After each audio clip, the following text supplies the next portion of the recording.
everyone! Ito nga pala si Pangoy, isa sa mga pusa na aking pinakapon.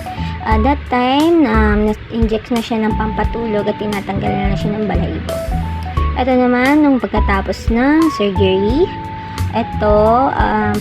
pagka-uwi ay sinigurado kong naka-cage siya agad para masiguradong malinis po yung sugat niya at hindi ko saan siya hiliga, kasi yung mga pusa ko sa bahay is free roam lang talaga, meaning malaya po sila maglabas-pasok sa bahay. Hindi po ako yung nagkukulong. Diyan, ngayong araw lang para hindi rin ako mahirapan sa paghahanap sa kanila kapag oras na nila uminom ng gamot.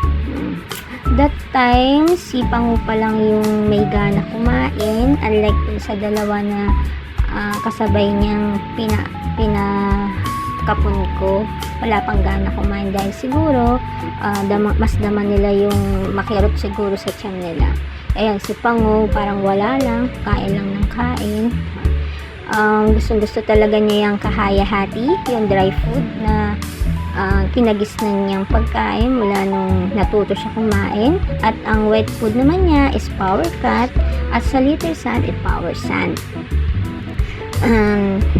Talagang, ayan, pahinga na niya pagkatapos